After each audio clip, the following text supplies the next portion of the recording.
And after those wonderful introductions by Dr. Chauhan to the speakers, we have three speakers today from the Unipad Diagnostics today. Namita, can we have your silence please? Okay, she says yes. And so let's go ahead with the breathing disorders and the coagulation cascade that we see today. Talking about these breathing disorders and coagulation would be Dr. Salil Narang, who would be the head lab operative and consultant pathologist at the Unique Path Diagnostics in Nagar and Green Park as well, and followed by his wonderful wife, Dr.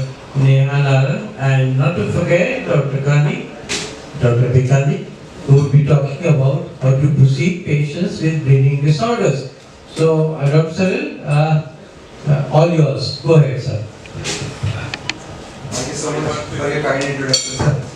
Just to correct, I will give you a brief introduction about Unified Diagnostics, and Dr. Neha will take over and discuss about approach to bleeding disorders, basics of hemostasis, and clinical case description would be taken up by Dr. Gandhi.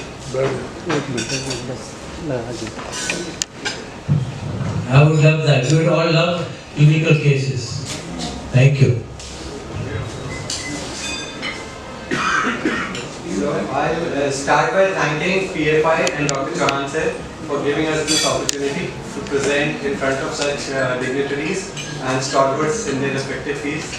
So Dr. Chauhan sir has been an ardent supporter, and thank you for all the guidance, sir. You have been a guiding light to us. So just about Unified Diagnostics. So it was established in 1996 as a standalone multi-specialty medical center in Nagar, by my father, Dr. Narang, by the name of Raj Medical Center. The lab initially had only in-house testing facility for the center itself. The brand Unipath came into existence in 2005, and which was one of the first labs to get NABL accreditation in 2007. Followed by government empanelments in 2008. Going with the vision of providing precision, accuracy and quality at all steps, lab had incorporated state-of-the-art diagnostic centers, state-of-the-art diagnostic equipments with the latest technology, and it has been advancing it time and time again. About further, lab has grown many folds after that, and it was sorry, I forgot to start the.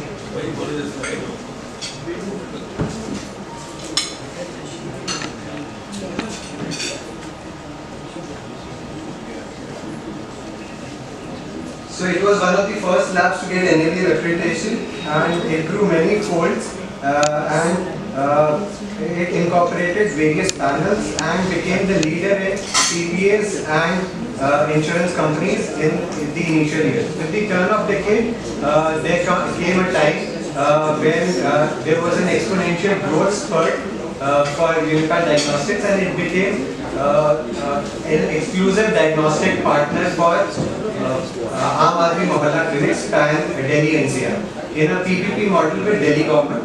So nothing about political affiliation with Delhi government, but it was a work association that we did. After that, during this phase, we incorporated various advancements in technology, like incorporated culture systems, automated culture systems, RT-PCR platforms, and set up a new processing center, flagship center in Green Park in 2019, followed up with a setup of level 2 RT-PCR lab in 19. In 2020, June, we started testing COVID RT-PCR, and in pandemic, we contributed with over 5 lakhs COVID tests. So we have always complied with the international standards of quality, and we have regularly participated in external quality programs from Ames, CMC Vellore, Sarganga Hospital, and Bayer. We have also participated in various CSR activities and camps with the associated doctors and hospitals, with the various NGOs, with Delhi Police and RWS.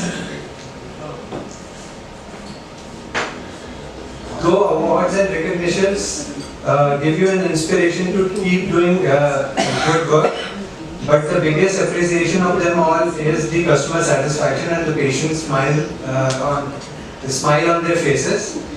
So our main motto is patient-centric approach, and which is resonating by the feedback that we get from them.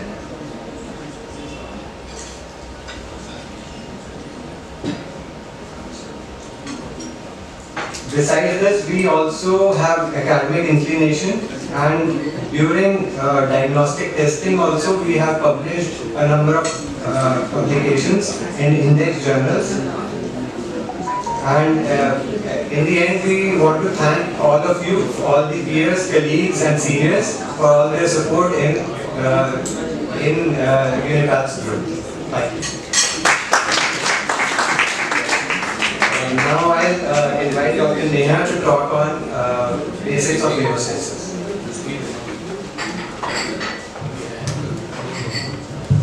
Friends, basis of hemostasis by Dr. Neha.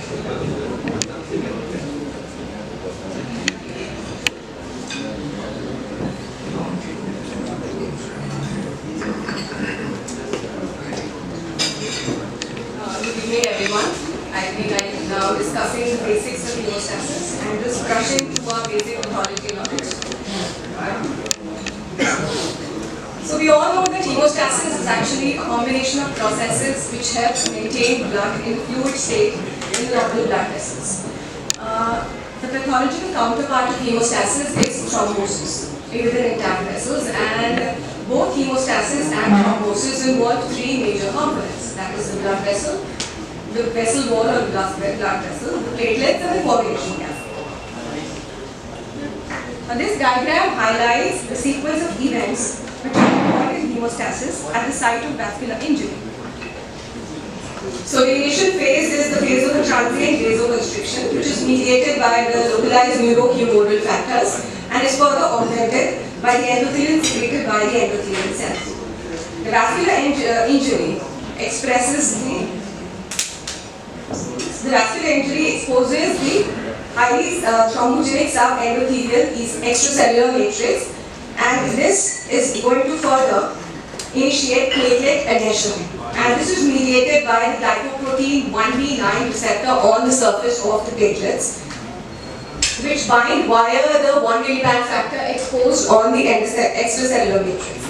Now this further induces platelet activation, and platelet activation basically involves change in the shape of the platelet and granule release or the release reaction, and this further leads to platelet aggregation, and this is just mediated by the glycoprotein 2b9 receptor, 2b3A receptors, and forming the primary hemostatic plug. So after the formation of the primary hemostatic plug, the coagulation cascade gets activated, and this is basically done by the extrinsic pathway, by the exposure of the tissue factor.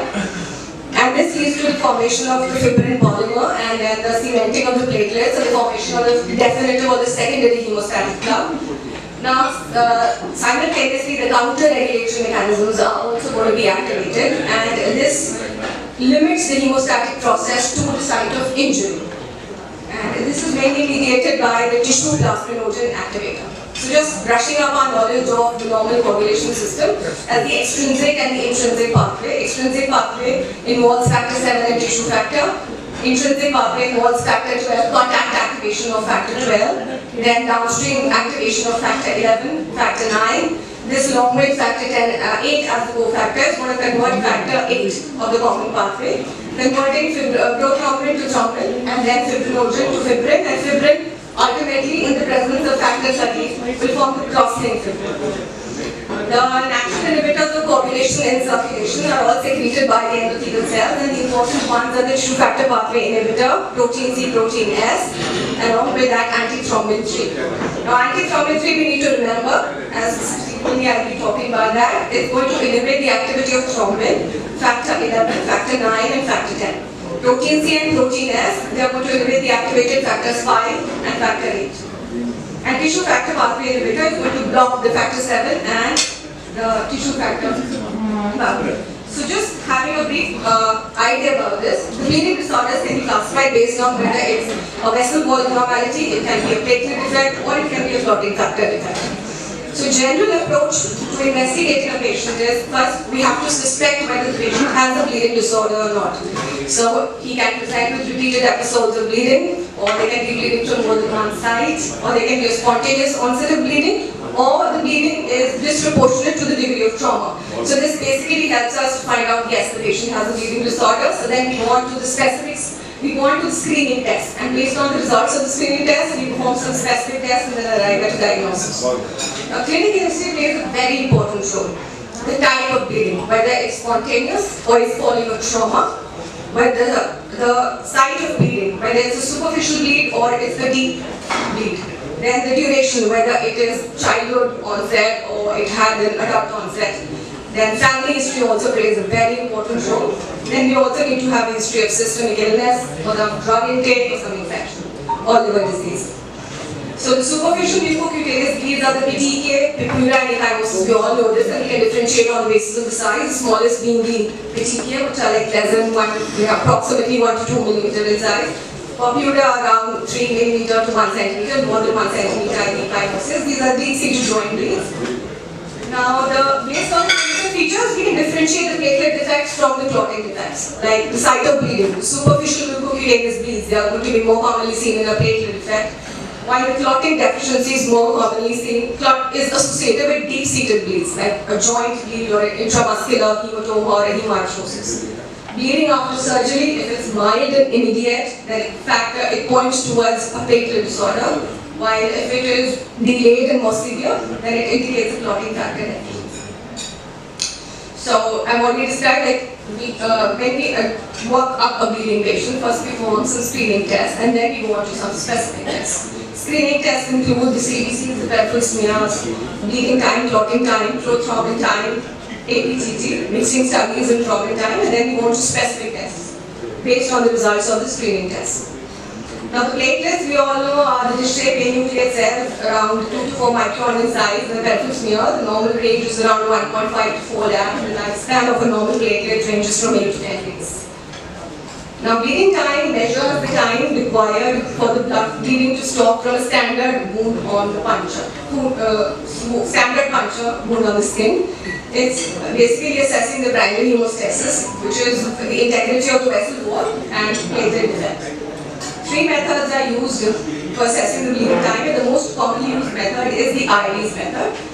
Dunes method usually we don't prefer because the site of puncture, that is the earlobe, and that can lead to a very disfiguring hematoma at times. The IRES method is the preferred method, and it involves a puncture wound on the volar aspect of the forearm. And the template method is, even though it's more sensitive, but it's not used because the scar in the template method is bigger, so the healing takes time, and even it can lead to keloid formation in people who are predisposed. So the bleeding time is increased in either a vessel wall abnormality, so we can make a thrombocytopenia, platelet function disorders, people who are on anti-platelet medicine like aspirin, or in DIC. Clotting time is a crude test, and it has been replaced by APTT. And out of the 3 methods that we have mentioned, the capillary tube method is the method that is usually performed. And in most of the coagulation studies, the anticoagulant used is trisodium citrate. Now coming to prothrombin time, which are the important tests, the coagulation test, it measures the clotting time of decalcified plasma in the presence of a tissue factor. It is going to assess the efficacy of the extrinsic pathway. So prothrombin time can be elevated either in hereditary deficiency of any of the factors involved in the extrinsic pathway and the common pathway. It is also increased in vitamin K deficiency and the factors which are dependent on vitamin K like factor 2, 7, 9 and 10. But we need to know that since 9 is a part of the intrinsic pathway, prothrombin time will not be able to measure the deficiency of factor 9. And oral anticoagulants like warfarin, because these are vitamin K antagonists, they are also going to inhibit the carboxylation of the vitamin K dependent factors, and hence prothrombin time is going to be increased. Apart from that, it's elevated in liver disease. Liver disease is increased because mainly liver is the site for most of the synthesis of all the coagulation factors. Now coming to activated partial thromboplastin time, or APTT. This test is going to measure the clotting time of plasma after the activation of the contact factors, and this is going to indicate the overall efficacy of the intrinsic pathway. Now, conditions in which APTT is elevated include DIC and liver disease. Apart from that, heparin therapy. Heparin, we know, is going to potentiate the action of antithrombin 3. And antithrombin 3, I've already mentioned, is going to inhibit thrombin along with that activated factors 9, 10, and 11. Then it's also elevated in the presence of circulatory inhibitors. They can be either specific or non-specific. Specific will be against a particular coagulation factor. Non-specific will be inhibiting a particular part of coagulation, like a lupus anticoagulant. Then along with that, it will be elevated in deficiency of any of the factors involved in the intrinsic or the common path. Most common being hemophilia A and hemophilia B. Mixing studies, a brief about the mixing studies. Basically, they are based upon, they are correction tests which are based upon APTT. In cases where there is unexplained prolongation of APTT, the mixing studies are performed. In this, what we do is the APTT is performed on the normal plasma, the controlled plasma, and a 50-50 mixture of the normal and the patient plasma.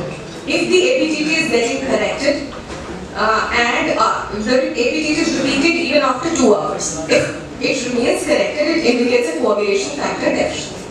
But if it is prolonged, then it indicates a factor 8 inhibitor. Okay. If APTT is not corrected and it remains not corrected even after 2 hours of incubation, then it is indicating an immediately acting inhibitor like a lupus anticoagulant. Thrombin time assesses the final step of coagulation, which is conversion of fibrinogen to fibrin, and is going to be prolonged in any of the defects involved in fibrinogen. It's also affected in heparin therapy and even in the presence of fibrin degradation products. Now, just going briefly about all the causes of bleeding disorders. Vessel wall abnormalities, I just mentioned that they don't usually cause serious bleeding problems, and usually they are associated with superficial mucocutaneous bleeds. And they are seen in cases of like scurvy and Ehlers-Danlos syndrome, in which the collateral defects lead to the weakening of the vessel wall and subsequent bleeding. Infections like enterotoxemia and vessel infections can either trigger DIC or they can lead to vasculitis and subsequent bleeding. In cases of some drugs, the basic pathogenesis is deposition of drug-induced immune complexes within the vessel wall, which leads to a type of vasculitis, which is called as leukocytoplastic vasculitis. Then in Cushing's and glucocorticoid therapy, the protein-wasting effects of the glucocorticoids actually lead to the weakening of the perivascular supporting connective tissue. And in hemophilia purpura, there is deposition of circulating immune complexes within the vessel walls and even in the glomerular mesangium. One of the inherited disorders associated with vessel walls weakening is hereditary hemorrhagic telangiectasia. This is one of the disorders which actually is associated with serious bleeding. And also it's seen in perivascular amyloidosis, AL amyloidosis being the most common. Platelet disorders can be either qualitative or quantitative. The number of the platelets in the pelvic smears in the blood counts actually correlate with the level of bleeding. If the counts are around 20,000 to 50,000, it can aggravate post-traumatic bleeding, and if the counts are less than 20,000, it can lead to a spontaneous bleed. If I just have to elaborate the cause of thrombocytopenia, it can either be because of increased platelet destruction, decreased platelet production, or sequestration or dilution. We just need to keep this thing in mind. So increased platelet destruction can be immunological or non-immunological. Decreased platelet production usually is when the bone marrow is involved. So this can be either because of some aplastic anemia or the marrow is getting involved by some disseminated cancer or some leukemia. Then sequestration usually is seen in hypersplenism, and dilution is also associated with transfusion. So if we just have to mention briefly about ITP, ITP is the most common immunological cause of increased platelet destruction. And It can be either acute or chronic, and the sign of ITP in the peripheral blood and the bone marrow is the presence of giant platelets in peripheral smear. They are all signs of accelerated thrombopoiesis. And monolobate forms of megakaryocytes, increased megakaryocytes, immature forms of megakaryocytes in the bone marrow. They also have a sign of accelerated platelet destruction and thrombopoiesis. Now, ITP, chronic ITP is a diagnosis of exclusion. We have to come to a diagnosis only when all the other causes have been ruled out. So if we just have to differentiate between acute and chronic ITP, acute presents usually in a younger age group and is usually preceded by a viral infection of acute ITP, and it usually has an abrupt onset, and the platelet count can go down as low as less than 20,000. And spontaneous remissions are common in acute ITP, but not seen in chronic ITP as such, which can proceed for, I guess, months or years. So just a brief of the glycoprotein receptors to understand the platelet function defects. These were the qualitative defects. Quantitative defects, I will just be brushing through the qualitative defects. They can either be because defect in the platelet adhesion or platelet aggregation. So platelet adhesion is mediated by the glycoprotein 1b9 receptor, and a defect in that is called as Berners-Solier syndrome. Defect in platelet aggregation is mediated by the deficiency of glycoprotein 2b3 receptor, and this would be called as glandular thrombasthenia. The other defects are the platelet secretion disorders or the storage disorder. Berners-Solier syndrome is autosomal recessive, characterized by presence of giant platelets in the peripheral smear, and it's diagnosed by platelet aggregation studies. They will be deficient in response to ristocetin, but they will be normal in response to ADD, epinephrine, and collagen. Now, ristocetin, why is it deficient in ristocetin? Because ristocetin is going to activate 1 milligram factor. Now, since glycoprotein 1b9 is not present, so ristocetin will not be able to act and the aggregation will not happen. So that is why it is deficient. Glandular thrombasthenia is characterized by small discrete platelets on the peripheral smear, and in the aggregation studies will be normal to ristocetin, while in response to the other agonists like ADP, thrombin, collagen is going to be deficient. 1 milligram disease is the most common inherited bleeding disorder. It's mostly autosomal dominant, but it can exist as rare autosomal recessive variants. The bleeding tendency is usually very mild. It goes unnoticed until and unless the person undergoes some hemostatic stress like surgery or dental procedure. He presents with bleeding, and then you work up the patient and you just come to the conclusion that the patient has a 1 milligram disease. Now, 1 milligram factor, one thing you just need to know that 1 milligram factor in circulation stabilizes factor 8. So 1 milligram disease usually are divided into 3 important types. Now, type 1 and type 3 are quantitative defects, and type 2 is the qualitative defect. Now, type 1 disease is autosomal dominant, presents with mild to moderate 1 milligram factor deficiency, and is accounting for approximately 70% of the cases. Type 3 disease is a severe disease, presents with severe deficiency of 1 milligram factor. Now, in this, the manifestations are also going to be severe because 1 milligram factor deficiency is also going to be associated with the factor A deficiency, and in this, the associated bleeding is going to be more severe. Now, type 2 are qualitative defects. The type 2 is the most common. This is autosomal dominant. It presents with mild to moderate bleeding. So, just going through the coagulation disorders, they can be either hereditary or acquired. Hereditary are usually associated with a single coagulation factor deficiency, and acquired are associated with multiple deficiencies. Hemophilia A is the most common hereditary disease associated with life-threatening bleeding. It's associated with mutations of factor A, which is an essential cofactor for factor 9. It's X-linked recessive. It's affecting mainly the males and the homozygous females. And the major cause of morbidity in this is the recurrent hemarthrosis, and the major cause of mortality is intracranial bleed. The clinical severity is going to be correlating with the level of factor 8 activity. If it's less than 1, it's severe disease. If it's 2 to 5%, it's moderately severe. If it's 6 to 50%, it's mild disease. Hemophilia B is also Parkinson's disease. It's clinically indistinguishable from hemophilia A and associated with factor 9 deficiency. So if you just have to look at the incidence of the hereditary disorders, 1 milligram disease is the most common. Factor A, and then comes hemophilia A and B, they are X-linked recessive. The remaining factor deficiencies are autosomal recessive and they are extremely rare. And one thing we need to keep in mind is factor A, factor 12, high molecular weight kininogen, pre-calcium. They are not associated with bleeding. Their deficiencies are not associated with bleeding. So just a brief about DIC. Now DIC, disseminated intramuscular coagulation, is an acute, subacute or chronic thrombohemorrhagic disorder which is characterized by excessive activation of coagulation and formation of thrombi within microvasculature. The International Society of Thrombosis and Hemostasis has defined DIC as an acquired syndrome which is characterized by intravascular activation of coagulation with loss of localization arising from different causes that can originate from and cause damage to the microvasculature, which is sufficiently severe and produce organ dysfunction. Now, this table is highlighting all the main causes of DIC. Now, we need to remember DIC is not a primary disease, it's an acquired coagulopathy. And the two major mechanisms which trigger DIC is the widespread endothelial injury and the release of tissue factor. So, if we just have a look at this diagram, septicemia, cycloendoxemia or excessive disease, massive tissue destruction, massive endothelial injury, all these ultimately culminate in the release of tissue factor which leads to widespread microvascular thrombosis. The endothelial injury also is going to cause platelet aggregation and this also is further going to aggravate microvascular thrombosis. Now because of microvascular thrombosis, there is a subsequent end-organ microvascular occlusion which leads to ischemic tissue damage. It also can lead to microangiopathic hemolytic anemia, that is because the RBCs fragment as they pass through the narrowed vessels. Now in microvascular thrombosis, there is going to be widespread activation of the fibrinolytic system. So a lot of plasmin is released as fibrinolysis, there's increase in level of the FDPs. FDPs are further going to inhibit thrombin platelet aggregation, fibrin polymerization, leading to the bleeding manifestations. And they are also going to proteolyze the activated clotting factors which again lead to bleeding. Plus because of the microvascular thrombosis, there is a consumption coagulopathy. So there is going to be decrease in the clotting factors and platelets and this subsequently will lead to bleeding. So the morphology basically depends upon the organs involved.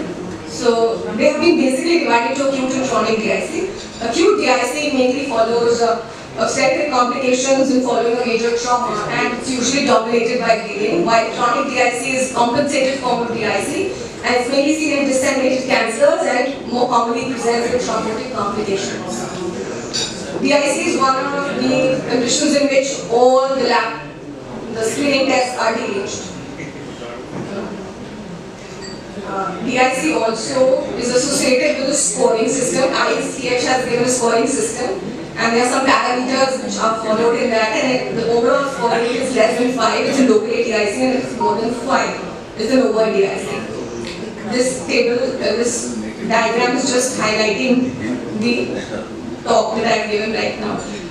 Like we perform the bleeding time and clotting time, so you can just have a look at it. Just going through this. How do we evaluate a patient with a suspected bleeding disorder? Now I would just like to invite Dr. Ajay Gandhi, who is going to take the clinical case discussion. Over to you, sir.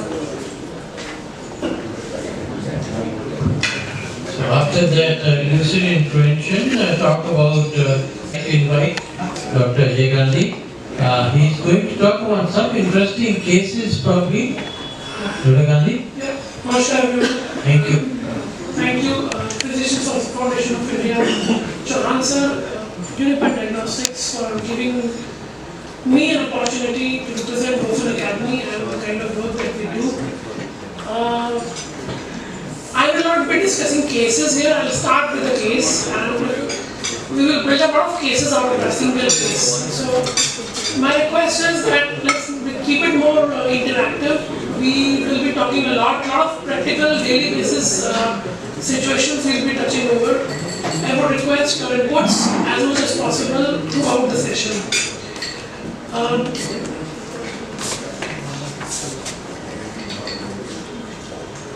So again, what we talk about today is clinical scenario in medical practice. There's a lot of things we do every day. We come across situations. We'll be talking about that. Coagulation lab test, Dr. Neha has wonderfully explained some of the tests to us. We will understand what are the perceptions and what practices do we put them into. We will be talking about a lot of myths today. We have, as a group, as medical healthcare professionals, we have a lot of myths that we are keeping alive within ourselves, into our curriculum that we go through every day. I am making an honest effort here to birth those myths today. approach to a patient's bleeding disorder, which I will touch upon briefly because most of it has been touched by Dr. Neha. Everything that I say will be based on evidence, guidance, and recommendations. So we'll begin with the case. This is a young male, a 14-year-old male who's having a synovial heart disease, posted for corrective cardiac procedures. We need not get into this, what exact surgery this boy is going into. But as happens in almost every center, the boy is subjected to pre-anesthetic checkup. And pre-operative workup is done for the patient. Most of the pre-operative workup is within the normal limits, except the activated partial thromboplastin time, which is 83 seconds. The normal range for that particular lab, for that particular reagent, for that particular lot is 24 to 32 seconds. That means it's deranged. Now, it happens in most of the hospitals and labs, and I'm sure you will be doing it in your practice as well. Once you have such a case, you start digging deep, you start doing postmortem. I will not say postmortem as the word postmortem, but you try to go deep again, retrospective, what could have gone wrong with the patient. You take care of the patient's clinical history, anything that patient might be having which we might have missed. And we talk about the patient's family history as well as medication history. Coincidentally or by chance, this patient has an absolutely insignificant medical, clinical, and personal history. Repeat sampling was done, which happens in most of the hospital practices. Please challenge me anytime you feel that this is something which is not happening in your practice. A repeat sampling is done because nobody is really taking the belief that, oh, everything is okay, but the patient's ability is high. It's 83 seconds. This is something which is not going to get digested easily. So, repeat sampling is done, analysis is done, in fact, now with additional precautions, because yes, the case has been highlighted now. So, they repeat the test, but wow, now the ability is 81.6 seconds, which is roughly the same as what we got earlier. Concerns all over? Yes, the patient is really concerned. His condition is still unresolved. He cannot undergo a knife, he cannot undergo a surgery because he has not got the pre-anesthetic fitness. I was going to go meeting everybody at the beginning of the session. I realized there are a few anesthesiologists present here, few surgeons present here. I'm sure they will relate to it. That since the patient's one of the laboratory parameters is deranged, this is no fitness to surgery. Hospital is concerned. Why? Because there is no surgery happening. I'm sure most of you are also belonging to the private hospital setup where your one bed is occupied. It is not productive in the sense that it is not drawing enough revenue is the word I would use because the patient is not getting operated. So yes, this is a non-productive bed. So hospital is also concerned, of course, because the attendants are also reaching out to the administration that why our surgery is withheld. Surgeon is concerned because, of course, there is no fitness he cannot operate upon, and his patient is still unrelieved of the medical condition the patient is in. So, what do you think? Is it some kind of bleeding disorder? Is it some kind of pre-operative error? Maybe the patient's sample collection, transportation, something processing which could have gone wrong? Or it's something to do with analysis. The machine is wrong. How many of you think this patient has a bleeding disorder? Okay, a couple of you think. How do you think there's something wrong with the collection, with the processing, with the transport? How many of you think there's a issue with, okay. How many think the machine is wrong, the lab is not doing a good work? Possible. Possible? How many of you really want to correct the patient's APDB by giving 1 unit or 2 units of fresh frozen plasma and then go for a surgery, or keep it reserved at least and then take the surgery? Okay, good. So we have representation from almost every option that I have shared with you. So now, if you do a root cause analysis of this kind of case, I would say this could belong to one of any errors. It could be a pre-analytical error, it could be an analytical error, something to do with the lab. Post-analytical, maybe the reporting was something wrong. It was the wrong typing, wrong error. Maybe the reference range was wrong. Anything could have gone wrong. Or the patient would actually have a bleeding disorder. Possible? Any of these things is possible under the sky? Yes. Now, what is the first possibility we are talking about? The first possibility we are talking about is a pre-analytical error. Can anybody explain what is pre-analytical error? Before the sample is run into a machine, this is a pre-analytical error. And where does this begin? Election. We'll break or we'll bust this myth today. Lot of myths, and I'm really going to challenge each one of you with all due regards for that matter. But I really want you to come back to me and tell me that what I'm saying is not sounding logical or scientific. Then we talk about it. First is pre-analytical error. Okay. Now this is from Plevani, one of my very good friends. He's Italian intensivist, and he talks only and only on pre-analytical errors. He says whether you have normal laboratories or you have hematology or coagulation laboratories, or you have nowadays we have point of care testing or near patient testing. Again, pre-analytical errors form the major chunk of all the laboratory errors, every wrong report that you see. Now when I say wrong report, it means when the patient has no issue or the patient doesn't have a pathology or any kind of pathophysiology going on, but still the result is abnormal. The simplest thing is a patient's blood sugar is very high, but the patient is not diabetic. What is the most common reason? Blood sugar very high, but the patient is not diabetic. Anybody, please? Contamination.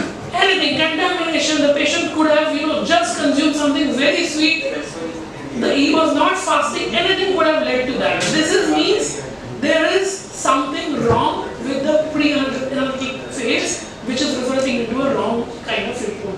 And if you see, most of the tests are hemolysis. Hemolysis is happening everywhere, particularly in the ICUs. When you collect blood, there is hemolysis. And then we have most common is an underfilled tube. These days most of our phlebotomists, of our nursing professionals are under immense pressure. Now the corporate hospital policies are taking over. I'm not sure about how many of you are belonging to the government part, or the corporate part, or the private part, but yes, there is pressure everywhere. Less people, more work to be done. And there is kind of short of time in their hands, and they want to finish their work early as possible. And that is what results in insufficient sample collection. Those tubes that they take, they are not completely filled. And this is a study which says 67% of all the cases are these the pre-analytical errors, including the insufficient samples.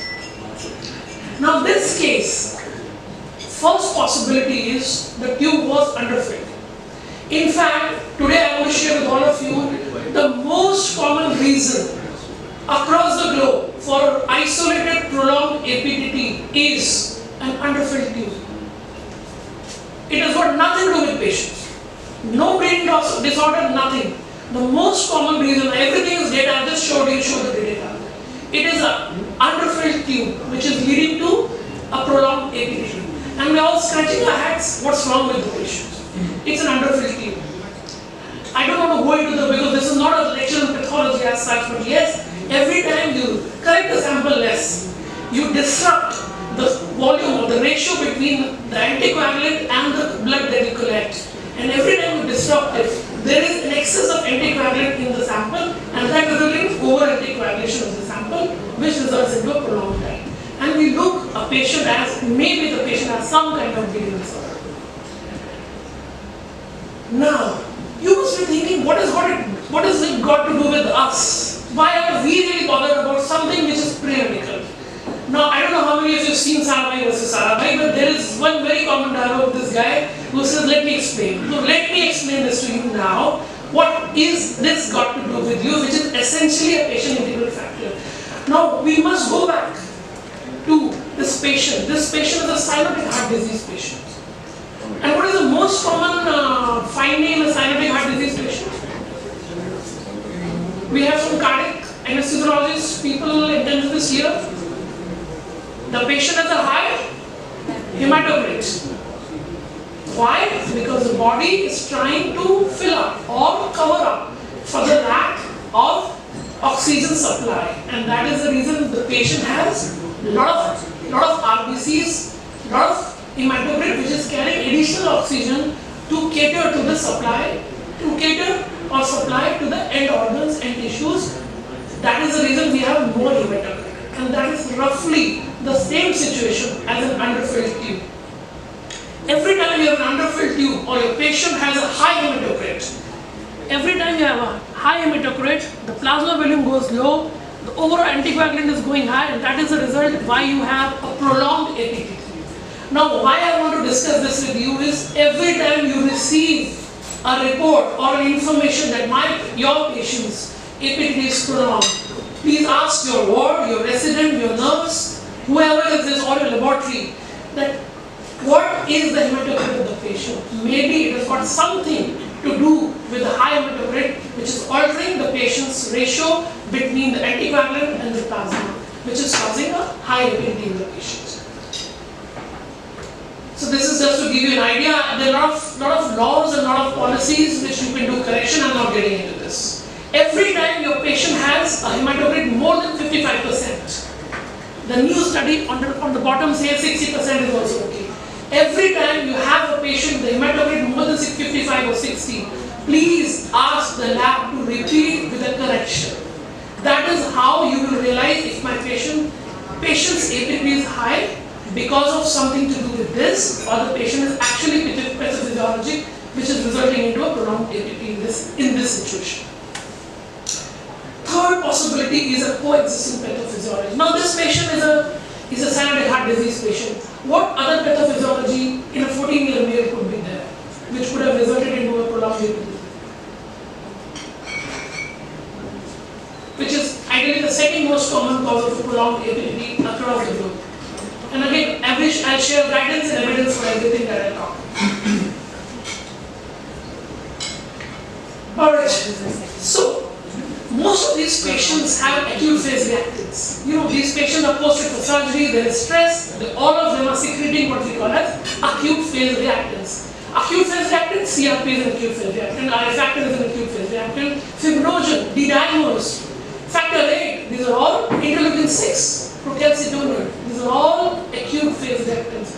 Procalcitonin also sits into acute phase reactant. We may have argument a little later on during the discussion or when we have an extended drink break that procalcitonin is not always acute phase reactant. It could also relate to sepsis. We will discuss that a little later. That is not the scope of discussion today. And this could be a lupus erythematosus. How many of you actually ask or recommend? Do we have an obstetrician here? Anybody from obstetrics here? Anybody from surgery here? Dr. Shireen. Okay. How many of us we subject the patients to a lupus anticoagulant examination whenever she has a bad obstetrician? Apla syndrome. But this is not an Apla syndrome. This is a transient or false LA, which is possible in every patient. Almost 76% chances that a patient who is posted for surgery or under acute stressful situation will have an acute phase reactant. And that acute phase reactant is a transient element, will result into a prolonged APT. This is autoimmune. No, lupus transient is not autoimmune. Not autoimmune? Not autoimmune. Okay. To confirm, you have to repeat it after 12 weeks. That's how you call it as autoimmune. So we have a lot of discussion today. Thank you for raising the first point, sir. Alright. So whenever we have acute conditions, we have patient on preoperative settings, it gives rise to a transient LA. Always ask your lab. So I'm not saying always ask. Whenever I say I always ask your lab, ask your resident, ask your nurse, ask anybody, or you yourself ask the lab. Please confirm if this patient is having a transient LA. What is the best way of doing that? We'll see in the phases to follow. Okay. I'm not getting into the pathophysiology, but lupus anticoagulant is a misnomer. Neither it happens only in lupus patients or SLE patients, nor it is an anticoagulant. This actually gives rise to thrombotic conditions. They say it's a lupus anticoagulant, but all the patients are hypercoagulable. They're all thrombotic patients. Let's not get into that because it's again a different discussion altogether. But this is a complete misnomer. Every surgeon, now this is my request to every surgeon or physician or anesthesiologist who present here, do not withhold surgery just because a patient has a transient LA. Go ahead, do the surgery.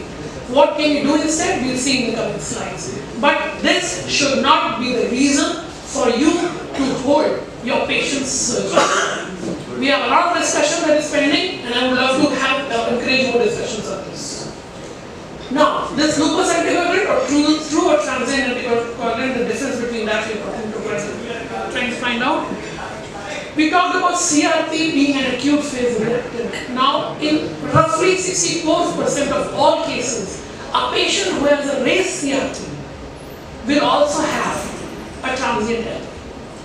This is what the data is talking about. False positive lupus anticoagulant in patient with C-reactive protein. Again, now this is my request to the labs, this is my request to the prescribers. You have a patient with a prolonged APDT, please ask for a CRP also for the patient. And then you can ascribe that this raised APDT could be possibly because of a cross-reactivity, because these are antigen-antibody reactions. You know, there's a whole lot of physiology, a whole lot of technology behind it, but these are antigen-antibody reactions. The CRP we're talking about. So this actually interferes with lupus anticoagulant testing, results into a transient LA and gives you a raised APDT. So ask for a CRP. In fact, ISTH has recommended that LA screening should not be performed during acute phase. And why? Because CRP should always be evaluated in case of isolated prolonged APDT. This I've already given you part, I don't know why I'm repeating this again. But every time you have a patient with a prolonged APDT, please ask for a CRP. And I understand CRP is a less costlier test compared to APDT, I believe. I'm not sure. In my hospital, this was a package. So this is all covered. So, now, we got a few raised hands that prenatal errors that begin at collection. Anybody who wants to challenge this? Where do the prenatal errors begin? History. They begin at what we call a prenatal phase, which is actually responsible for 40 to 68%, is a test ordering. Wrong timing or wrong test being performed. What is wrong test being performed? You perform a UPT in me, a urine pregnancy test for me. That's a wrong test. I'm just giving a layman's example. What's the wrong timing? What is it? Yeah, please. Fasting done in random time. Yeah, fasting done in random time, or patient who's already had some breakfast. That's a wrong test. In terms of coagulation,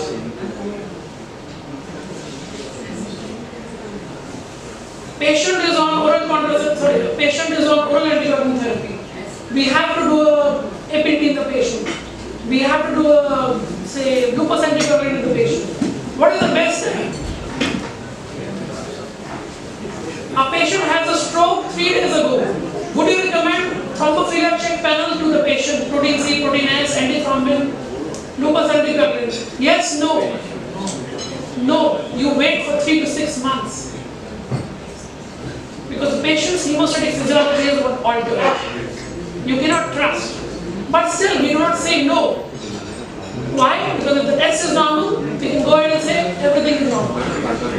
But if the test is positive, we always convey or we always keep in the mind that this patient has an altered hemostatic physiology possibly, and hence we have an abnormal test, which must be repeated after 3 months.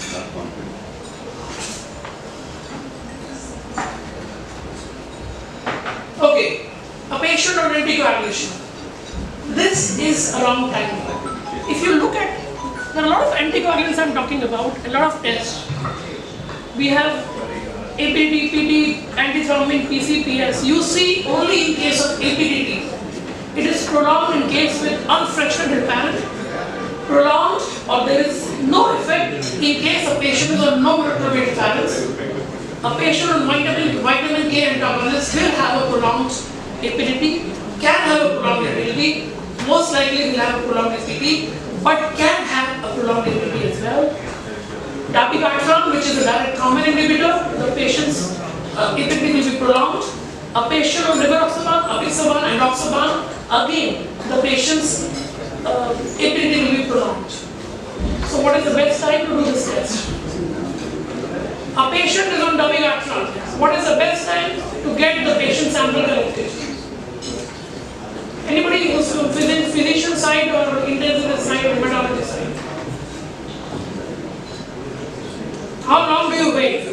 2 hours, 2 days, 2 months, 2 years? What is the half-life of dabigatran? At least 48 hours, 2 days. At least. Now, myths versus reality. Some myths that I was talking about. We heard from Dr. Neha's talk. I'm not going to counter you. I'm not going to counter you, but I'm really going to talk something which we've discussed. First, PT and APT will predict the risk of bleeding. How many of you think this is a myth or this is a reality? PT and APT will predict the risk of bleeding. Myth. Then why do we cover it into the BT and the CT and the PT and APT into pre-anesthetic workup?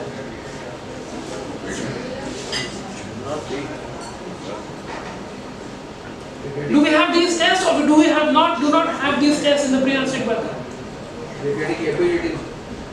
So that means still we think that APD could predict the risk of bleeding. Let's see. Reality is PD and APD, they have got nothing to do with predicting of bleeding in a patient. Nothing to do. Nothing absolutely. They have never been designed. There is something called as on-label, off-label use of drugs. The on-label use of these tests is not predicting bleeding.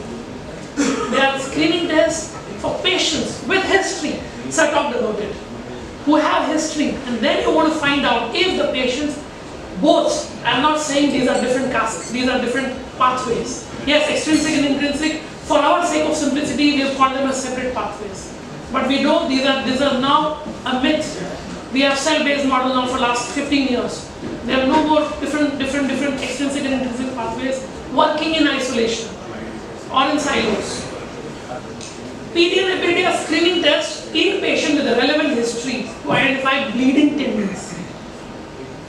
But again, in patients with relevant history. We talked about it, Tosisa talked about it, and Dr. Neha explained this very clearly. They are not devised to determine the bleeding risk in individuals with no personal or family history.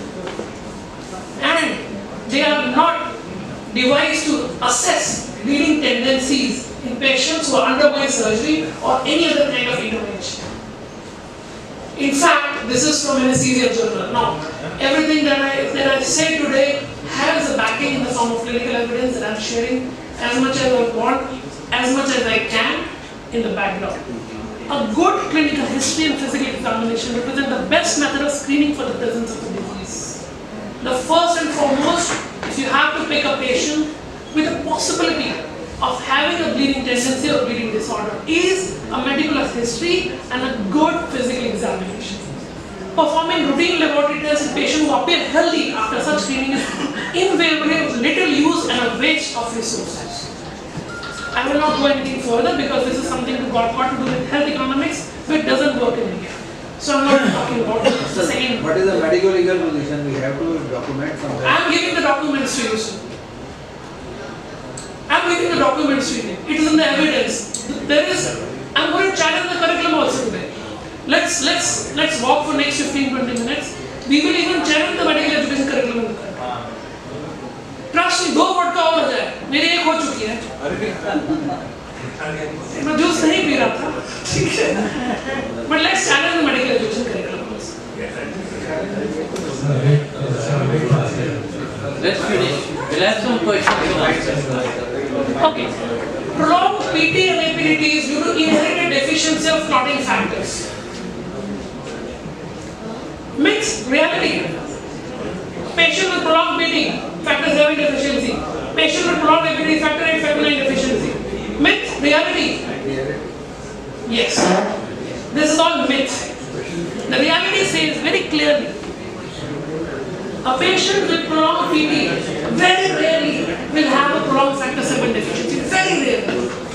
A patient with prolonged APD only will have very rarely a deficiency of HMWK and precalibrin. Rarely a deficiency of coagulation factor 8, 9, 11, 12 and bone Whitman disease. What is more common? More common is any patient coming to you with a prolonged APD. Prolonged APD, most common is a patient on vitamin K antagonist or a patient with liver disease. That's it. It's rare to see a patient with factor 7 deficiency. We will not see a patient with prolonged PD having a factor 7 deficiency. If you see this, you are lucky you are seeing 1 in 10,000 patients. Otherwise, most common reason why you see a prolonged PD patient is because of either a patient on vitamin K antagonist. Can we ask the servers to be a little quiet, please? Ankit? The people who are serving in the back. From the restaurant staff, please. Dr. Ajay, let's finish, sir. We'll have some questions and answers. Would like to finish this slide, please? Now that's done. Finish this and we'll have some questions. Okay, then I'll finish it abruptly because I'm not even done half, so I'll finish it abruptly. Go ahead, sir. Go ahead. No, sir, I'll finish it abruptly because I'm not even half done. Okay, go ahead. I'm sorry, I'm gonna make you work hard for your drinks. What does Dr. Neha say? I'm just saying, in case we can take this as a part of the discussion only. We don't need to have a session separately. So in case there are any queries, we can just discuss it. That's why ladies are always the good managers. You know, they really manage the things. We don't need to have a session separately. That's right. And there's just a question. Go ahead, sir. Finish this. Okay, I'll finish. Patients with liver disease bleed due to abnormal PD and APD. Myth, yes, because now the trends are a myth. So yes, it's a myth. The reality is patients with liver disease have abnormal clotting screens. We understand. They have prolonged PT, prolonged APD. Correct. But that does not mean they will bleed due to it. Every time you have a patient who has a PT and APD prolonged and the patient has a liver disease, it does not mean that the patient will bleed. It does not mean that. Because if the clotting factors are going down, the anti-clotting factor, naturally occurring anticoagulants are also going down. It's a balance which is going in the negative shift completely. And that is why we say these patients are not at the risk of bleeding. Okay. Conventional coagulation tests are useful in active bleeding settings. Myth or reality? PD, APD, fibrinogen, D-dimers. BTCT. It's a complete myth. They are not going to help you. They are tests which do not predict post-operative complications. And if you look at all the guidelines, all the summary, clearly said there is absolutely no evidence that these plasma coagulation tests can be used for management of perioperative coagulopathic bleeding. No, they don't. This is the reason I'm not getting into because there's too much of theory today. But they are not the right test to guide or manage a patient with active bleeding. They could be good for screening with patients with bleeding history, which Dr. Neha has talked about, but not for managing your patients intraoperatively or perioperatively. A patient, if you ask for INR in a patient, do not link it to a liver disease. It has got nothing to do with liver disease. Nothing to do with liver disease. INR is only and only relevant in patients who are on vitamin K antagonist. That's it, and that's all period. I'm leaving this, I'm leaving this. The last part is, let's revisit this case. The 14-year-old male, this man on deeper probing, they try to do this. This happens in a scenario every time we have a patient. Something is not working, we go deep down. This patient had a hematochezia 2.5 years back. Had an epistaxis at the age of 2 years. There is, however, no history of joint swelling, no ecchymosis. Query, what movement disease? She talked about it. This is the most common inherited bleeding disorder which has a normal bleeding time, and the patient has a symptom which are very mild or very subtle.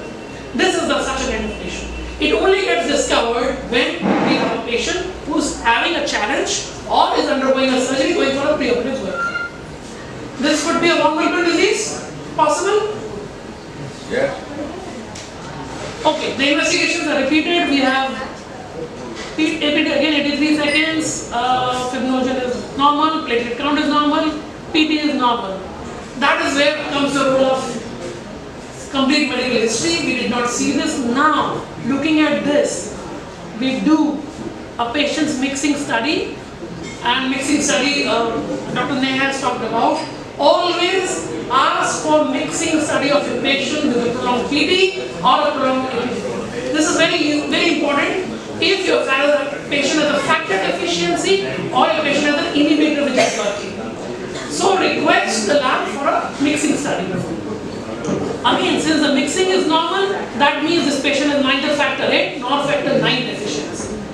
But now we do a factor mixing study with factor 11 deficient plasma, and to our surprise, the patient's APID is corrected.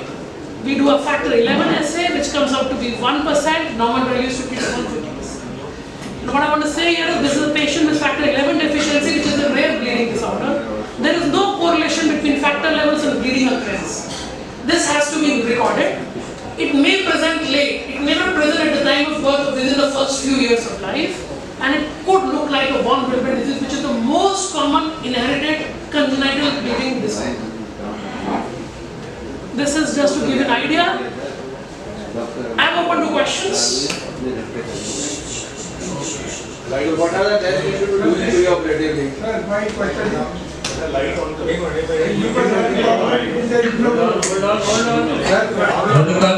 Hold on. Please sit. Sir, please sit down. Please sit down. Nobody has the right questions. So, friends, wonderful talk by Dr. Salil and Dr. Neha.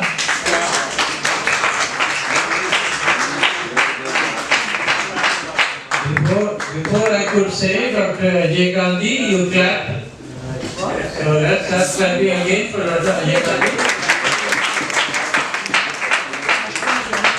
He presented wonderful cases. But I would say probably we like to have an independent CV with you. You know? So this was a No, it wasn't, because we were three involved here. So you talked so much about some really interesting cases. So Dr. Gandhi, talk us, he talked about the coagulation cascade, the bleeding disorders. So what is the most common cause of bleeding? You see, is it the platelet disorders? Can I give you a mic? Here. Still, for a surgeon, the most common cause of bleeding is bleeder. It's a vessel which requires vitamin protein, which is a suture. So, still till date, the most common cause of bleeding is if a patient is actually bleeding, is a bleeder somewhere. But yes, having said that, Is it a platelet disorder? coming to that. Yeah. We are talking about now coagulation disorders.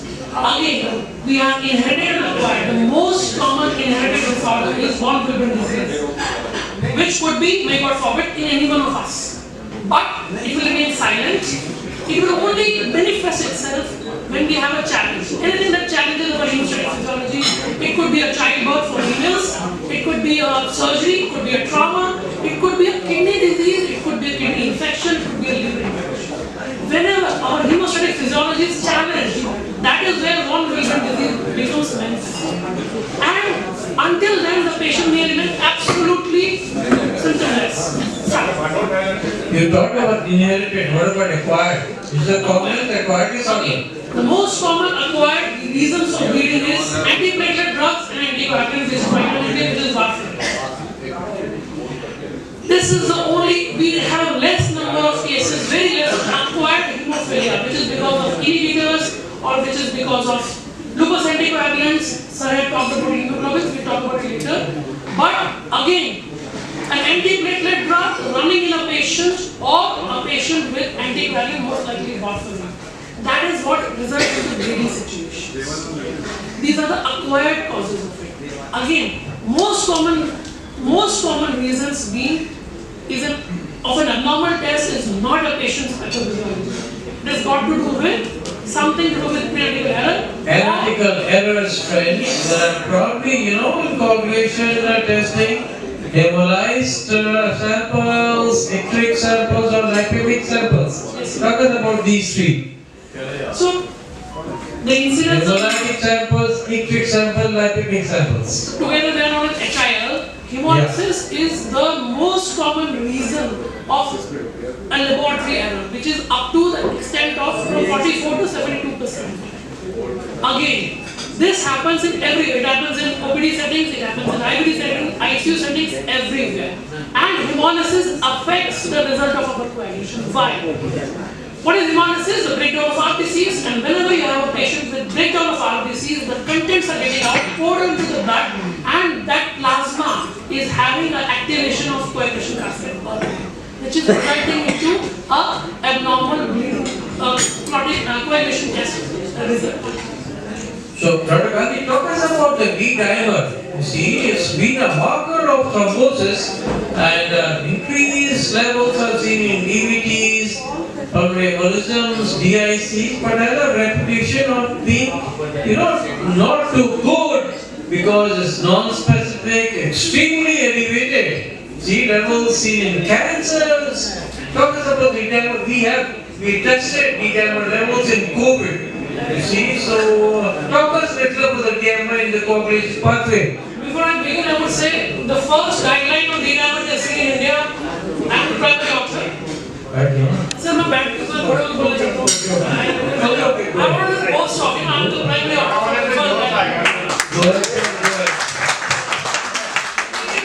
I would say D-dimer is probably the least or the most undermined test that we have. Because it has only one value, sir. VT exclusion, venous thromboembolism exclusion. We are talking about if the levels are below cutoff, we say the patient doesn't have a DVT or a pulmonary embolism. Period. We don't do anything else. We don't do radiology. Or if a patient has a high pretest probability, immediately we send the patient for a CT angiography. We send the patient for a color Doppler. There is only one marker, D dimer, that can predict recurrence in a patient who had a venous thromboembolic episode. Only one marker, and that is D dimer. The cutoffs are different based on what units you are using, but it is D dimer. Is it also a prognostic marker? It's the only marker for prognostication, risk stratification of cardiac patients or chest pain patients. In fact, it is as predictive as troponin for a patient to differentiate between a patient of chest pain because of acute coronary vascular etiology versus the one without it. Between unstable angina and MI, the only differentiator is propine, and the probability of, the predictive value of D-dimer is equal within 0.82, that is 82%. So talk us about the hemophilia and the 1 milligram fractured fibula. So would you say that hemophilia is perhaps the most well-known inherited bleeding disorder which affects mainly males, not females, and the 1 milligram fat disease is the most common inherited bleeding disorder which affects both males and females. Talk about these two.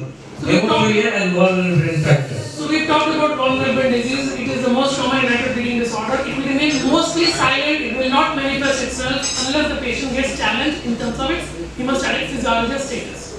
However, factor VIII deficiency, which is known as hemophilia A, is the second most common inherited bleeding disorder, and we in India are a capital of having these hemophilic disorders in the world. But I'm sure from your clinical practice, you are aware these patients present with deep bleeds or joint bleeds, and they start presenting from the birth itself. Like Dr. Neha mentioned, these are factor deficiencies. They are secondary hemostatic disorder patients, hemophilias. They will not have the petechias and the chymosis and the skin bleeding. They will have more deeper bleedings. In fact, my first case, which I saw in 2002 in Gandhi Medical College, Bhopal, where I did my MD from, the patient presented with a knee, swollen knee, and we thought we had to do an FNC of this patient because the patient is having some kind of bone tumor. Unfortunately, fortunately, this patient was a case of hemophilia which presented late. It was a mild hemophilia. The factor levels were 7.2% if I remember correctly, which is low but not very low. Lastly, sir, tell us about the thrombophilia, which is just the opposite of hemophilia. So, APS, talking about the APS and DIC. The most common reason for thrombophilia is an acquired case, that is an antiphospholipid syndrome or the lupus anticoagulant that we are talking about. This is the most common acquired cause of thrombophilia in patients. But again, there is a whole lot of science in which patients you suspect the patient could have a antiphospholipid syndrome or not. And when do you do it? Most important, we had one question. Why will transient lupus have this APG if it's an immunoglobulin? Because lupus anticoagulant is an immunoglobulin.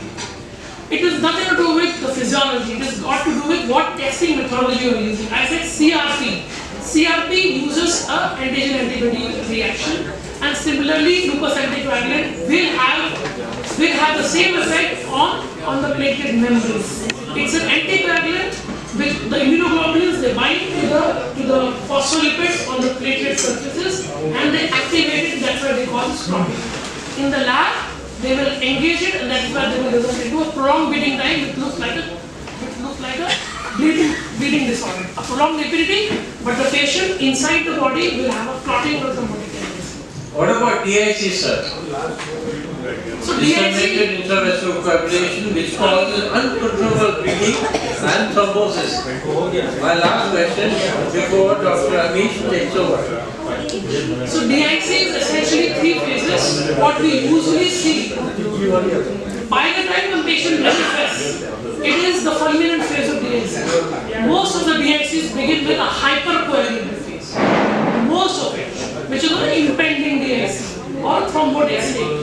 Unfortunately, we do not cover this in our practice because the patient is not bleeding. We start working on the patient when the patient manifests at too much adrenal. And that is because all the factors are already got consumed because of the thrombosis happening in the patient. Dr. Amish. Dr. Amish. Thank you, sir. I'm a medical oncologist, not a hematologist. But I always, in MBBS days, I was a backbencher and I always used to think, okay, gold medalist, kaun si kitab padhte honge? And I'm sure you must be the gold medalist because not the same books I have read. Dabigatran, well, of course, I must have read a different textbook because Dabigatran, I know the half-life is 12 to 14 hours and not 46 hours, what you 48 mentioned. hours. Or 48 hours, what you mentioned. Not the half-life. Yeah, so half-life is 12 to 14 hours and you can wait for 1 to 2 days before you can take up for surgery, and not because if it is 48 hours, you have to wait for 2 to 3 half-lives before you can take the surgery, right? So, but as I said, backbencher आदमी हमेशा दूसरी किताब पढ़ते हैं. My question to you is a practical one. When I was in Tata Memorial Hospital, there was a particular sect of patients coming from one particular geographic region of India. Chemotherapy हम दे ही नहीं पाते थे क्योंकि उनका platelet count ना 70-80,000 होता है. Or they're coming from the Punjab? Not Punjab, Northeast. I'm talking of. Okay. And I was so frustrated. I said, यार कीमो नहीं दे पाऊंगा तो कैसे आगे काम बढ़ेगा? They had perennial 70-80,000 platelet count. I called up the GP in Northeast. I said, boss तुम लोग कैसे? He said, डॉक्टर बोला EDTA में मत करो, हेपेरिन में करो, आपका platelet count 140 आ जाएगा. I want you to help me understand why is this phenomena and why in particular geographic area only. That would be my practical question. What happens is, what is the role of EDTA? EDTA chelates. It binds certain clotting substances, and that is why the patient's blood doesn't clot. And until it is not run in the lab, in the machine, the patient's sample will not clot. Otherwise, when you collect the patient's sample in normal blood, it clots.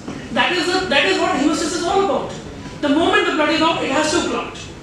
So when you put it in EDTA, it chelates the essential cations which have to clot the blood. It remains there. Now the problem, there are two different types of EDTAs. Again, K2 EDTAs and K3 EDTAs. Problem with K3 EDTAs, it binds additionally the platelet, or it chelates them as well because of the same meshwork that is there, because of the same morphological conformation that is there. So maybe your doctor from Northeast, with all due regards to him, he could have said, are you collecting the blood in K2 EDTA or K3 EDTA? That would have made a different story. and you would have never got to collect the patient in a heparin.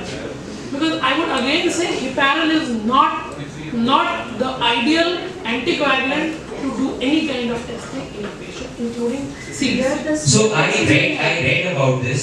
Sorry, I'm sorry. Yeah.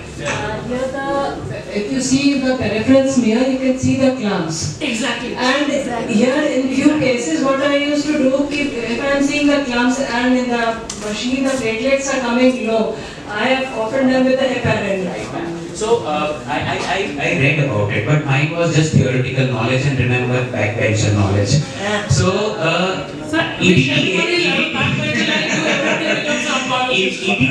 EDTA actually causes the platelet clumps because of what the textbook has written, glycoprotein 2,3A. No. And because of that, as I said, I'm just so. But practically my problem was solved. The moment we started doing CBC in parents, the platelets started coming normal. I told you the conformational thing. Yeah. So K2, K3, I don't know because since I didn't know, I didn't ask. Sir, we have learned it the hard way, sir. मैंने भी मुझे खा के सीखा कि this K2 और K3. Dr. Podar, our surgeon friend, our treasurer, he has a very good question to ask. No, but he asked me to say one thing. बोल दूं? अभी कुछ बोला मैंने कहा ये कहते हैं कुछ ना कहो, कुछ भी ना कहो. क्वेश्चन है, आंसर कुछ पता नहीं, आंसर जो पता चला तो क्वेश्चन क्या था पता नहीं. Dr. Gandhi, you have given some very bold statements regarding PT, APTT, so which may be correct, but we are not following that. Like in routine pre-operative tests, we are doing. There are some medical legal aspects also. So if you give us some papers, we can forward it to our associate so that they can reconsider whether PT, APTT should be routinely done as a pre-operative test or not. Sir, it has to be done. I am not saying it doesn't have to be done. The only thing you have to additionally add to it is a good bleeding history. PT and APT are only relevant if they are interpreted in relation to a patient's history. Now you and me having abnormal PT or APT is not going to help anything. Even if we have to get operated for a gallbladder removal or a hernia removal, we have to have a supporting history or something that we did in the form of is there a patient high CRP or the patient has a high hematocrit or the patient has a transient lupus erythematosus, something like that. If we are not working, what is happening is most of your settings is you are doing PT and APT. And just on the basis of those two numbers, sorry for using this word, just on the basis of those two numbers, you are deciding if my patient is fit or not fit. What I'm trying to say here is please go ahead, I don't want to finish their business. Go ahead and recommend a lot of PT and APT, but read those values in the background of a patient's clinical history, and if the clinical history is absolutely clear, please. Now, just one addition. If a patient is jaundiced, and if I have to operate in that patient, suppose they have obstructive jaundice, and we have to do ERCP, then maybe LabCorp, then is PT that prothrombin or iron relevant there? No, not relevant. In a patient of obstructive jaundice? No, we have done it in DL Kapoor Hospital for 340 patients. They are not going to be relevant. So then you have to show this, you are giving, again, very bold statement, you have to give study, you can forward it out. One month the gastroenterologist was from... Yeah, he had gone. he is also a political. No, because this is very, you may be correct, we are not experts, but what we are following is jaundice patient, if PT is high, nobody takes risk. The patient will have a wrong PD if the patient has a liver disease. But we this correct it by giving vitamin K. No. Sir, the patient is not bleeding. The patient is not likely to bleed. It has only 11.1% chance that the patient will bleed if he has an abnormality. I showed you that.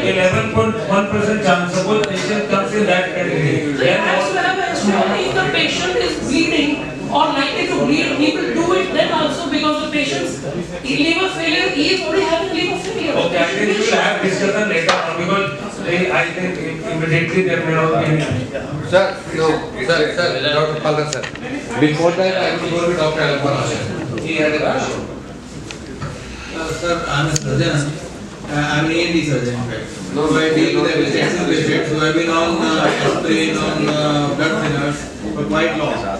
My cardiologist had start these blood thinners, but they never after that follow it up whether patient is bleeding to death or not. So we are the ones who have to deal with it. So I just want to know what are the criteria you would suggest that we should be doing tests to know whether his blood anticoagulation has been overdone or not. So there are only in most you are having clopidogrel patients or aspirin or dual antiplatelet therapy. Again, you know there is a documented refractoriness of 32% of all the patients who have clopidogrel. That means the patient will not respond to the clopidogrel. That means even if your patient is on a clopidogrel, even if he has or she has a combination of aspirin along with it, 32% of them likely, again this data is from India, so this is not the Western data, will have a non-responsiveness. That means their platelets are still clumping, despite them on being clopidogrel or dual antiplatelet therapy. So what I say is, again, either you take a good history or now we have antiplatelet drugs. We have bleeding anyway. So you have tell me what do I do? Apart from bagging the nose and then keeping the biggest drop, when I remove the bag, patient will bleeding in. So what do I do?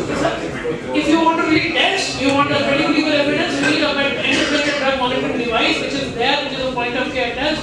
You can use it and you can report it, and basis of that, if the cutoff is below, there is a cutoff, if it is below that, you can go ahead and perform the surgery. If it is above that, that means the platelets, the antiplatelet drug is still working in the patient. And that is where you need to wait for 3 to 5 days depending on whether it's an aspirin. Yes. But if it is not working, you can go ahead with the surgery. Doctor, I will answer the question. Sir, my question is in conjoined with Dr. Amrita. So my question is, sir, this है बड़ा question है कि इन दिनों में एक तो ballot verified votes and EVMs, they are in comparison. So here we are comparing the lab tests. First is, as you said, that at times the lab test may not be correct. Possible, yes. Yeah, so it has to be verified. One thing I would like to say is lab test might be correct. Only thing is कि patient like those on warfarin therapy. वो सुबह कहीं और से कराते हैं, शाम को कहीं और कराते हैं. वहाँ पे वो मेडिसिन खा के जाते हैं इनसे कि दोनों लैब गलत है, आपका टेस्ट गलत है. My question is little complicated. Timing is important, yes. Yeah, timing is important. So verification. So as you said that at times there was 40% correction of tests. As you said, at times there are 40% correction factor for the testing. Yeah, okay. That was a possibility of having so is there any check for that you can check whether it is verified? So as we said, verified by the pad. Yeah. Now most of the machines they are giving you an indication in the patient. They are giving you those flags that this patient this test or this sample could have some issue with the integrity of the sample, or maybe the clotting started. Many times when we collect the sample, the clotting starts there itself. And that is why I have seen the same lab. In the morning, platelet count is different. In the evening, it is much different. So it can be practically also. It may be clumping. It may be many factors. Yes, practically possible. But again, sir, like Madam said, if you look at the peripheral blood smear, you can figure out if these are clumps or the patient actually has a dominated clump. So pardon my endeavor, I had asked that verification like VVPAT and EVM, don't mind that. No, that's okay. Yeah, it is that. If your lab test is saying something different and you are clinically finding different, it has to be verified. So my only take is, you saw in the figures, the most common error is at the time of prescription. I remember my Less after collection. I remember my clinicians, my teachers, who used to say no, this report cannot be true because the patient is not fitting into that. So that way. Thank you, sir. We have the ex-HOD of RML Technology, asking a very relevant question. And I hope he does not ask a question to the Gandhi, which is a very famous surname in Indian politics. I hope he asks a question to Dr. Narang and Dr. Neha. So, I compliment you for a wonderful talk. So, listen, majority of our audience are here clinicians. What we face is normally these clinicians ask for BTCT, and we have to, in this forum we can have that CT is not all that important. And I was posted in Parliament House where one member of Parliament, he came for BTCT, and I told him, sir, it is not possible because CT we are not doing and it is not relevant. But I could not convince him, and he had taken the matter to the very high level that this Parliament House lab is not doing clotting time. So if you can, stress upon in this forum that clotting time, we can go for PT and APTT. They are more relevant. Of course, bleeding time is important. But clotting But time. still, sir, we are getting a lot of prescriptions. Sorry? People are still prescribing PT and Yeah, exactly. And it's very difficult to convince people. CT is absolutely removed. It has been replaced by APTT. And bleeding time is still relevant. But still, we cannot say no if it's coming. In your talk also you mentioned BTCT. Yes, I mentioned BTCT. I also mentioned that CT is a crude test. It has to be replaced by APTT, and we don't need it. Thank you for this. So what do you suggest, like patients on Dr. Sajeva, introduce yourself. I'm Sandeep Sarjeva, I'm a radiologist. What do you suggest? People on aspirin and antiplatelets, these ticagrelor and all, what do you suggest? Can we predict, can they go in for a bleeding episode? Like aspirin, that day we had a lecture, they said aspirin, most of the Asians are very prone to bleeding episodes after having aspirin. So can we predict any tests that one should do, whether one should recommend such There is a test called verify now, it's an antiplatelet drug monitoring. Other than antiplatelet drug monitoring device, can we see? Somebody might respond to 60 mg of ticagrelor and somebody might not respond to 90. So what do you suggest? Any test one can do and say कि थोड़ा bleeding की tendency आपको है नहीं? So, other than verify, there is nothing to monitor these patients. There is no other test. You have, or you do a platelet hygrometry in those patients. The simplest way is whether your patient's platelets are clumping or not in response to the antiplatelet. A simple bleeding would help? No, it will never help. A bleeding time will never help because it will only give you an idea if the patient has a sufficient platelet count and if they come together and form a clot. But that's what is No, being I will not say that they can give you an idea of antiplatelet. There is no correlation till now. So bleeding time as such is like clotting time was abandoned 30 years back. Bleeding time, unless the institute is doing this modified IVs method, which no